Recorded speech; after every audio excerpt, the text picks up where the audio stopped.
Welcome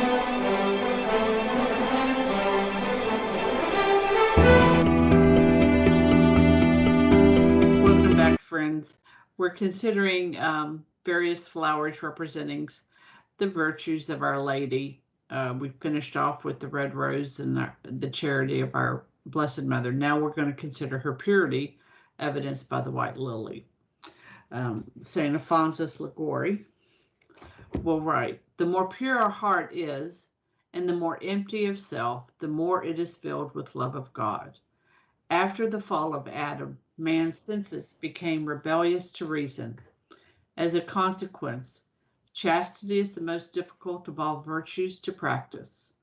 St. Augustine says, of all the inner conflicts, the most arduous are concerned with chastity. These battles are of daily occurrence, but victory is rare." Canticle 2:2. "As the lily among the thorns, so is my love among the daughters." Denis the Carthusian remarks, "Mary was compared to a lily among the thorns because all other virgins were thorns, either to themselves or to others." Wow. We're not mincing words, Dennis. But the Blessed Virgin was not so, either to herself or to others. If chastity is plaguing one, fly to Our Lady, and she will inspire chaste thoughts. So in the book, so we're back to Mary's Flowers and the Santa Clara University garden. So for the lily in Santa Clara in California, the Eastern Asian varieties are the traditional Madonna lilies, the Lilium candidum. But the Asian lilies are vigorous and less prone to disease.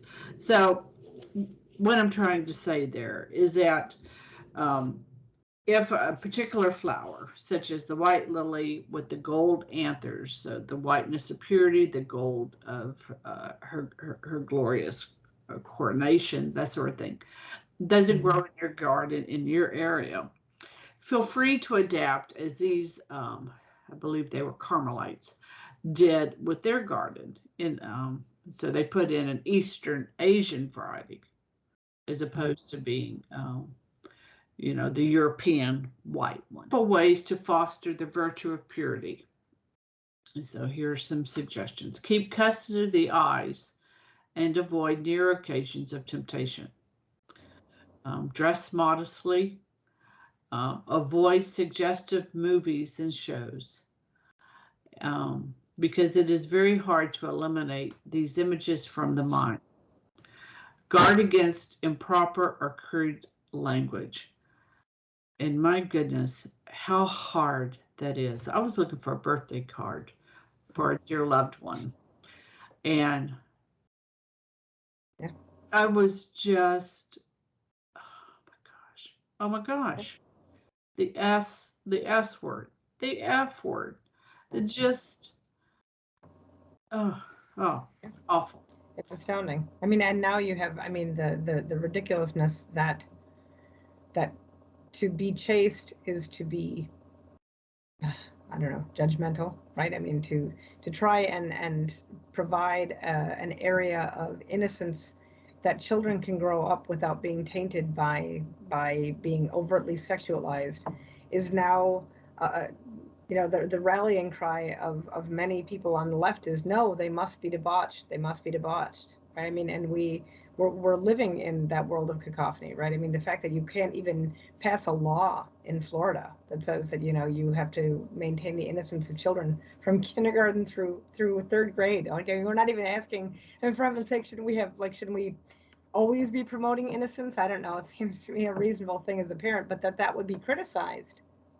Correct. Right? I mean, it becomes we are being consumed by appetite, right? That the appetite has, and you can really see why it's so essential to practice chastity, not just as a nothing, but truly as a virtue, right? That this is a lived state, and it is a habit that can be developed to live chastely. Because if you don't develop that habit to live chastely, then you will become a slave to the appetites, and so many are. And so many are, and that's, of course, what Augustine would say. Right. A priest offered a 3-second rule, which we have found very helpful here in this home. Mm-hmm. So what does the 3-second rule mean? It means we live in a fallen world, a fallen society, and you can do your best to avoid the near occasions of sin. That's the custody of the eyes and all of that. But like looking for birthday cards or Right. whatever, and whatever. That first 3 seconds, there's our humanity of shock or Right. don't know what to do. But we have this notion of when it goes from a unexpected encounter to Right. now it's becoming licentious. We Right. know that. Right.